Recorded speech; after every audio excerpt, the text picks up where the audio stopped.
ತಾಯಿ ಭಾಗ್ಯವಂತಿ. ಬರೀ ಕಷ್ಟದ ಕಣ್ಣೀರಿನಲ್ಲಿ ಜೀವನ ಕಳೆಯುವುದಾಗಿದೆ ನನ್ನ ಬಾಳು. ಮಗನ ವಿದ್ಯಾಭ್ಯಾಸಕ್ಕಾಗಿ 1 ಲಕ್ಷ ಸಾಲ ಮಾಡಿದ್ದೆ. ಮರಳಿ ಕೊಡುವ ಅವಧಿ ಮುಗಿದು ಹೋಗಿದೆ. ಈಗ ನನ್ನ ಹತ್ತಿರ 1 ಬಿಡಿ ಕಾಸು. ನಾನು ಏನು ಮಾಡಲಿ ತಾಯಿ?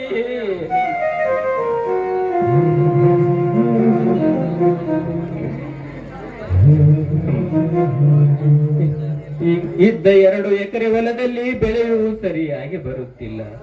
ಹೀಗಿರುವಾಗ ಹೆಂಡತಿ ಮಕ್ಕಳನ್ನು ಸಾಕುವುದು ಬಲು ಕಷ್ಟವಾಗಿದೆ ಸಾಯಿ. ಈಗ ನಾನು ಗೌಡರಿಗೆ ಹೇಗೆ ಮುಖ ತೋರಿಸಲಿ ತಾಯಿ? ಹೇಗೆ ಮುಖ ತೋರಿಸಲಿ?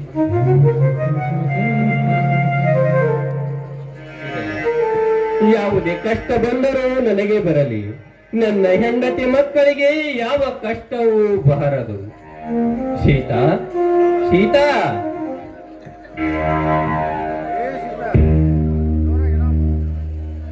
ಏ ಸೀತಾ, ಏನು ಮಾಡುತ್ತಾ ಇದೆ ಆ ಮನೆಯಲ್ಲಿ?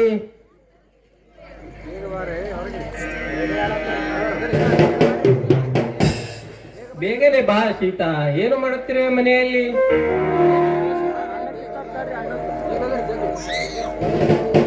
ಸೀತಾ,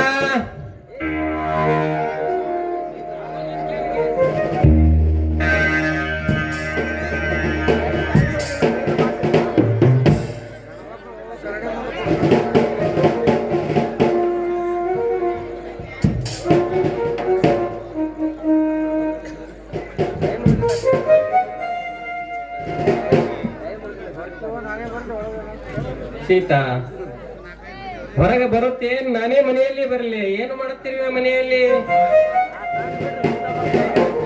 ಆದಷ್ಟು ಬೇಗನೆ ಬಾ.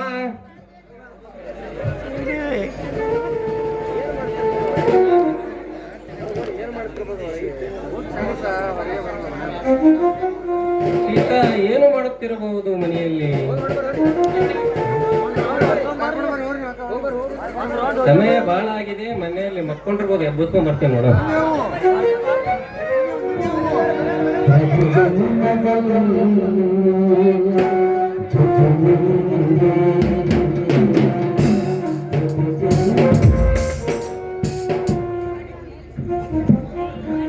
ಬಾ ಸೀತಾ, ಏನು ಮಾಡ್ತಿರೋ ಮನೆಯಲ್ಲಿ? ಏನು ಮಾಡುತ್ತಿರೋ ಮನೆಯಲ್ಲಿ? ಏನು ಇಲ್ಲ ರೀ. ನೋಡಿ, ಮನೆಯಲ್ಲಿ ಅಡಿಗೆ ಮಾಡ್ಬೇಕಂದ್ರೆ ಏನು ಇಲ್ಲ, ಏನ್ ಮಾಡ್ಬೇಕು ಗೊತ್ತಾಗ್ತಾ ಇಲ್ಲ ರೀ, ಗೊತ್ತಾಗ್ತಾ ಇಲ್ಲ.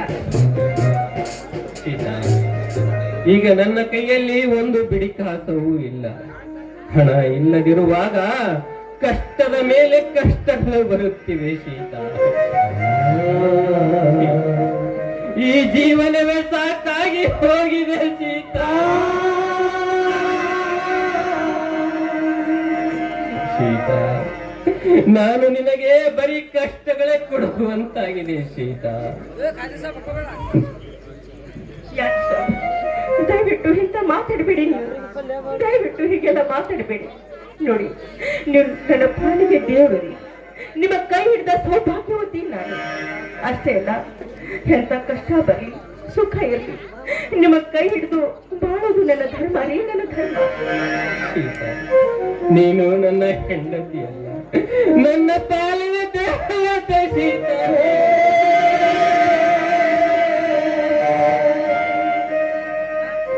ದುಃಖಿಸಬೇಡಿ ಸ್ವಾಮಿ, ದುಃಖಿಸಬೇಡಿ.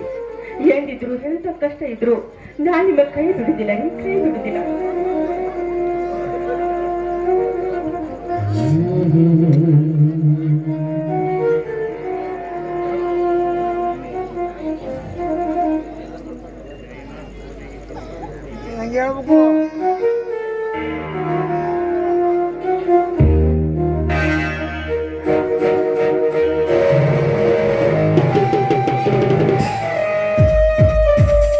ಅಪ್ಪ, ಅಮ್ಮ, ಏನು ಮಾಡ್ತಿರುವಿರಿ?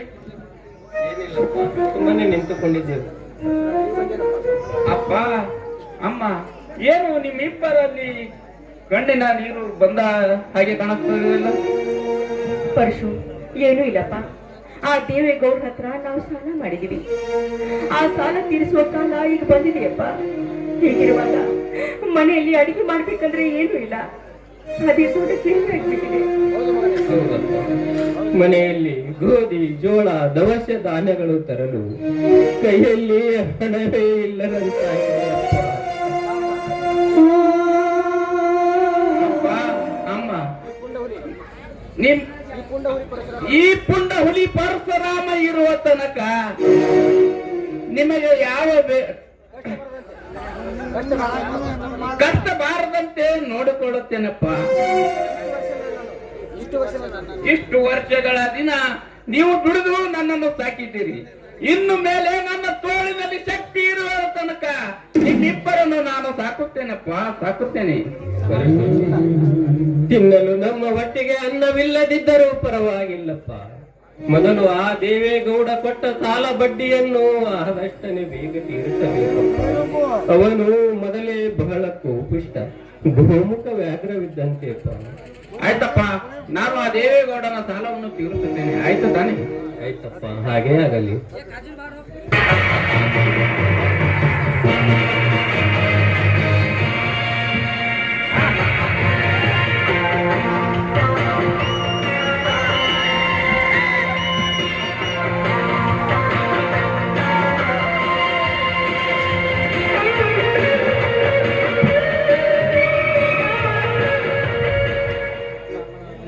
ಅಪ್ಪ ಅಮ್ಮ, ನನಗೆ ಆಶೀರ್ವಾದ ಮಾಡಿರಿ. ಏನಪ್ಪ ಈ ನಿನ್ನ ವೇಷ? ಅಪ್ಪ, ನಾನು ಮೊನ್ನೆ ಪೊಲೀಸ್ ಎಕ್ಸಾಮ್ ಬರ್ತಿದ್ದೇನಲ್ಲ, ಅದು ಪಾಸ್ ಆಗಿದೆ. ನಿನ್ನೆ ತಾನೇ ನನಗೆ ಡ್ಯೂಟಿ ಆರ್ಡರ್ ಕಳಿಸಿದ್ದಾರೆ.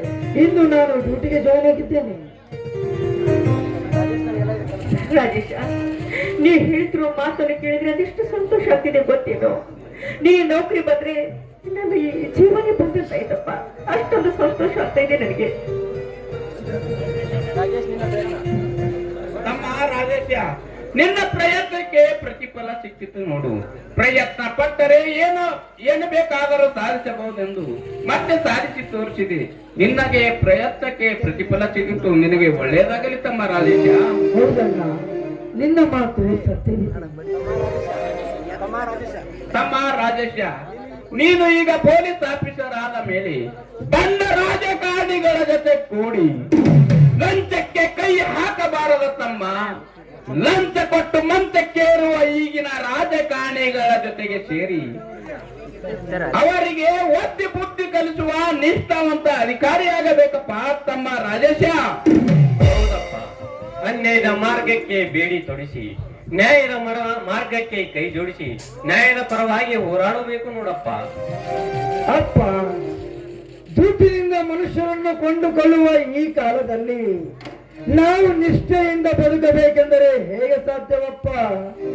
ಅಪ್ಪ, ನಾವು ನಿಷ್ಠೆಯಿಂದ ಕೆಲಸ ಮಾಡುತ್ತಿದ್ದರೆ ಆ ಬಂಡ ರಾಜಕಾರಣಿಗಳು ನಮ್ಮಂತ ನಿಷ್ಠಾವಂತ ಪೊಲೀಸ್ ಅಧಿಕಾರಿಗಳನ್ನು ನಡು ಬೀದಿಯಲ್ಲಿ ಕೊಲೆ ಮಾಡಿಸುತ್ತಿರುವಾಗ ನಾವು ಹೇಗೆ ನಿಷ್ಠೆಯಿಂದ ಕೆಲಸ ಮಾಡಬೇಕಪ್ಪ ಈ ಕರಾಳ ಕಲಿಯುಗದಲ್ಲಿ? ಹೌದಪ್ಪ ರಾಜೇಶ, ನಿನ್ನ ಮಾತು ನಿಜವಿದೆ. ಆದ್ರೂ ಕೂಡ ನೀನು ನೌಕರಿ ಮಾಡ್ತಿದೀಯಾ, ಆ ನೌಕರಿಯಲ್ಲಿ ಯಾವುದೇ ತೊಂದರೆ ಬಾರದಂತೆ ಹುಷಾರಾಗಿ ನೀನು ಕೆಲಸ ಮಾಡ್ಬೇಕಪ್ಪ. ಆಯ್ತಮ್ಮ, ನೀನು ಹೇಳಿದಾಗ್ಲೇ ಆಗ್ಲಿ. ಹಾ ಅಪ್ಪ ಅಮ್ಮ, ನಾನು ನಿಮಗೊಂದು ವಿಷಯ ತಿಳಿಸ್ಬೇಕು. ಏನಪ್ಪ ವಿಷಯ? ನಾನೊಂದು ಶ್ರೀಮಂತ ಹುಡುಗಿಯನ್ನ ಪ್ರೀತಿಸ್ತಾ ಇದ್ದೀನಿ. ಅವಳನ್ನೇ ಮದುವೆ ಆಗಬೇಕೆಂಬ ಕನಸನ್ನು ಕಂಡಿದ್ದೀನಿ. ರಾಜೇಶ್, ಏನು ಹೇಳುತ್ತಿರುವೆ ನೀನು? ಹೌದಪ್ಪ, ಇದೇ ಸತ್ಯ. ನಮ್ಮದೇ ಆದಂತ ಆಚಾರ ವಿಚಾರಗಳಿರುತ್ತವೆ. ಅದನ್ನೆಲ್ಲ ಮರೆತು ಯಾರನ್ನು ಕೇಳಿ ಈ ತೀರ್ಮಾನಕ್ಕೆ ಬಂದೆ ನೀನು?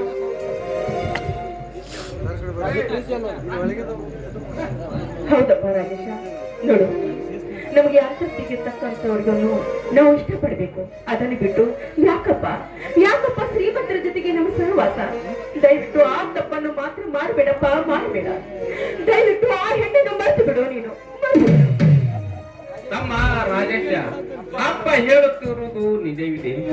ಬಡತನ ಎಂಬ ಬಿರುಗಾಳಿಗೆ ಸಿಲುಕಿರುವ ನಾವು ಅದರಿಂದ ಹೊರಗೆ ಬರಬೇಕಾದರೆ ತುಂಬಾ ಕಷ್ಟವನ್ನು ಪಟ್ಟಿದ್ದೇವಪ್ಪ. ನೀನು ನೌಕರಿದಸ್ತ, ನಾನು ಹೊಲದಲ್ಲಿ ದುಡಿದು ಇಬ್ಬರನ್ನು ತಂದೆ ತಾಯಿಯನ್ನು ನೋಡಿಕೊಂಡು ಹೋಗೋಣಪ್ಪ. ನೀನು ಪ್ರೀತಿಸಿದಂತ ಹುಡುಗಿಯನ್ನು ಮರೆತು ಬಿಡುತ್ತಮ್ಮ ರಾಜೇಶ. ಏನಂದೆ? ಸಾಧ್ಯವಿಲ್ಲ. ನಾನು ಅವಳನ್ನು ಮರೆತು ಬಿಡುವುದು ಎಂದಿಗೂ ಸಾಧ್ಯವಿಲ್ಲ. ನನಗೆ ನಿಮಗಿಂತ ನಾನು ಪ್ರೀತಿಸಿದ ಹುಡುಗಿಯೇ ಹೆಚ್ಚು. ಅಂದ್ರೆ ಅಂದ್ರೆ ಏನು ನಿನ್ನ ಮಾತಿನ ಅರ್ಥ? ಎಲ್ಲರೂ ಬೇಡ ಅಂತ ಹೇಳಿದ್ರು ಕೂಡ ಆ ಹೆಣ್ಣನೆ ಮದುವೆ ಆಗ್ತೀನಿ ಅಂತ ಹೇಳ್ತಿದೆಯೇನೋ? ಅಂದರೆ ನನಗೆ ಇನ್ನು ಮುಂದೆ ನಿಮ್ಮ ಅಗತ್ಯವಿಲ್ಲ. ನನ್ನ ದಾರಿಯನ್ನು ನಾನು ನೋಡಿಕೊಳ್ಳುತ್ತೇನೆ. ರಾಜೇಶ, ಏನು ಹೇಳುತ್ತೀರಿ ನೀವು? ಸಾಕಿ ಬೆಳೆಸಿದ ತಂದೆ ತಾಯಿಯನ್ನು ಪ್ರೀತಿಗಿಂತ ನಿನ್ನೆ ಮೊನ್ನೆ ಬಂದವಳ ಮೇಲೆ ಪ್ರೀತಿ ಹೆಚ್ಚಾಯ್ತೇನೋ? ನೋಡು ರಾಜೇಶ, ತಂದೆ ತಾಯಿ ಬಂಧು ಬಳಗದವರ ಮಾತನ್ನು ಕೇಳದಿದ್ದರೆ ನೀನು ಒಂದಿಲ್ಲ ಒಂದು ದಿನ ತುಂಬಾ ಕಷ್ಟವನ್ನು ಅನುಭವಿಸಬೇಕಾಗುತ್ತದೆ. ನೋಡು ರಾಜೇಶ, ಎಷ್ಟು ದಿನ ಬದುಕಬೇಕು ಈ ಬಡತನದ ಬೇಗದಲ್ಲಿ? ನನಗೂ ಆಸೆಗಳಿಲ್ಲವೇ? ನನಗೂ ಕನಸುಗಳಿಲ್ಲವೇ? ನಾನು ಶ್ರೀಮಂತನಾಗಬೇಕು, ನಾನು ಹಣವಂತನಾಗಬೇಕು, ನನ್ನದೇ ಆದ ಸಾಮ್ರಾಜ್ಯದಲ್ಲಿ ರಾಜನಂತೆ ಬಾಳಬೇಕು. ಅದಕ್ಕಾಗಿ ನಾನು ನನ್ನ ದಾರಿಯನ್ನು ನೋಡಿಕೊಳ್ಳುತ್ತೇನೆ. ಇದು ನಿಮ್ಮ ದಾರಿಯನ್ನು ನೀವು ನೋಡಿಕೊಳ್ಳಿ. ರಾಜೇಶ, ಯಾಕೋ ಯಾಕೋ ಇಂತ ಮಾತಾಡ್ತಿದೀಯಾ? ದಯವಿಟ್ಟು ನಮ್ಮನ್ನು ಬಿಟ್ಟು ಹೋಗ್ಬೇಡವೋ?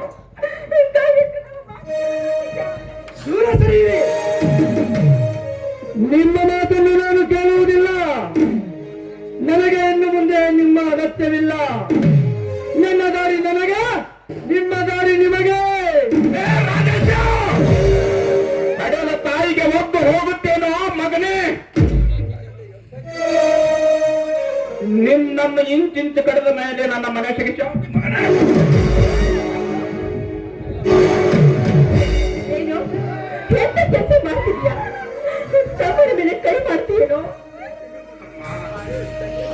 ನಿನ್ನ ಕಷ್ಟ ನನಗೆ ಅರ್ಥವಾಗುತ್ತಿದೆ ಅಮ್ಮ, ಅರ್ಥವಾಗುತ್ತಿದೆ. ಕಡಲ ತಾಯಿಯನ್ನು ಒಲಿತಾನೆಂದರೆ ಯಾವ ಮಗನಾದರೂ ಸುಮ್ಮನೆ ಕುಳಿತು ನೋಡ್ತಾನೆ ನಮ್ಮ.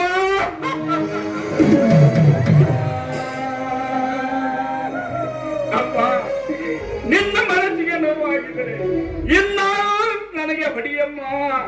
ಆದರೆ ಇದಕ್ಕೋಸ್ಕರ ನನ್ನ ಮನ ಒಪ್ಪದಿದ್ದರೆ ನನ್ನ ಕೈಯಿಂದ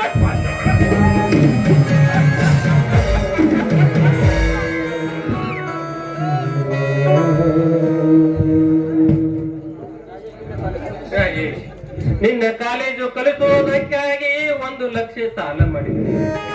ನನ್ನ ಮಗನಿಗೆ ನೌಕರಿ ಆದ ಮೇಲೆ ತೀರಿಸುತ್ತಾನೆಂದು ತಿಳಿದುಕೊಂಡಿದ್ದೆ. ಈ ವಿಷಯ ನನಗೆ ಮೊದಲೇ ಗೊತ್ತಾಗಿದ್ದರೆ ನಾನು ಸಾಲಗಾರನಾಗುತ್ತಿರಲಿಲ್ಲಪ್ಪ. ನಿನಗೆ ಕೈ ಮುಗಿದು ಕಾಲು ಹಿಡಿದು ಬೇಡಿಕೊಳ್ಳುತ್ತೇನೆ, ಮನೆ ಬಿಟ್ಟು ಹೋಗಬೇಡಪ್ಪ.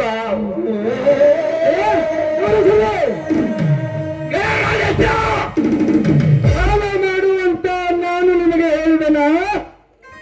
ನೀವೇ ತಿನ್ನುವುದಕ್ಕೆ ಉಣ್ಣುವುದಕ್ಕೆ ಸಾಲವನ್ನು ಮಾಡಿ ಈಗ ಅದನ್ನು ನಾನು ತೀರಿಸು ಎಂದರೆ ಹೇಗೆ ಸಾಧ್ಯ?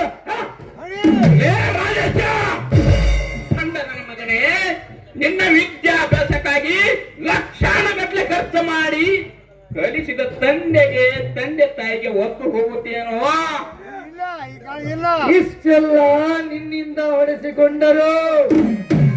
ಇನ್ನು ನಾನು ಇದೇ ಮನೆಯಲ್ಲಿ ಬದುಕಬೇಕೆ? ಇನ್ನು ನನ್ನ ದಾರಿ ನನಗೆ, ನಿಮ್ಮ ದಾರಿ ನಿಮಗೆ. ಬರ್ತೀವಿ. ಹೋಗಬೇಡಪ್ಪ, ಹೋಗಬೇಡ.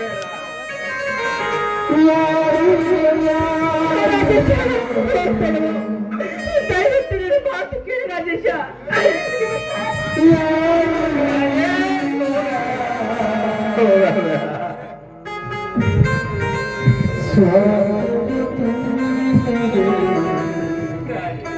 ನಮ್ಮನ್ನೆಲ್ಲ ಬಿಟ್ಟು ಹೋಗಬೇಡಪ್ಪ, ಹೋಗಬೇಡ. ಇಲ್ಲ, ನನಗೆ ನಾನು ಪ್ರೀತಿಸಿದ ಹುಡುಗಿಯೇ ಬೇಕು.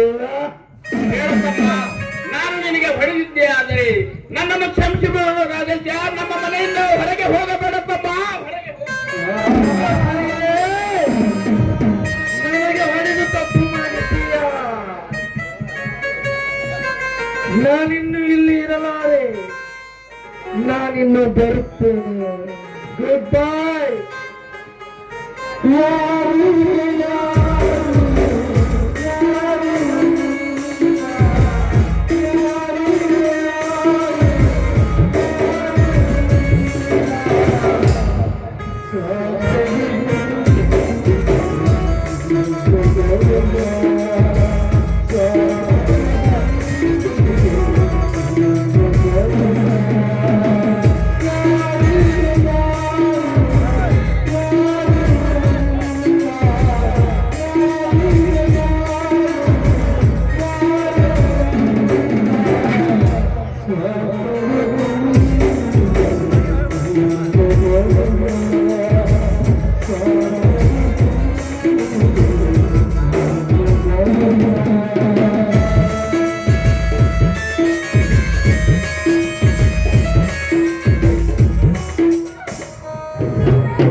ಅಪ್ಪ ಅಮ್ಮ, ಅಳಬೇಡಿ ಅಮ್ಮ, ಅಳಬೇಡಿ.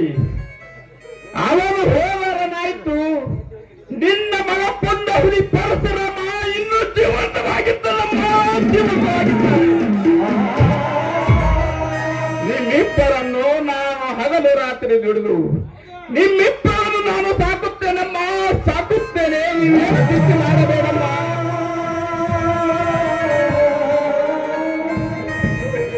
ಪರಶು, ಪರಶು, ಎಂಥ ಮಗನಪ್ಪ, ಎಂಥ ಮಗನು.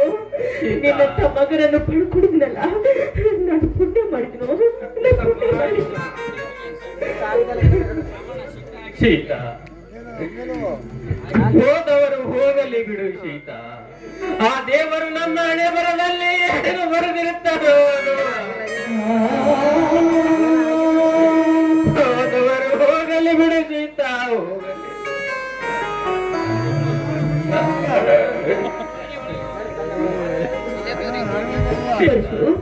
ನಡೆದಿದ್ದೆಲ್ಲ ಕೆಟ್ಟ ಘಟನೆ ಅಂತೇಳಿ ಮರೆತು ಬಿಡು. ನಡೆ ಒಳಗೆ ಹೋಗು.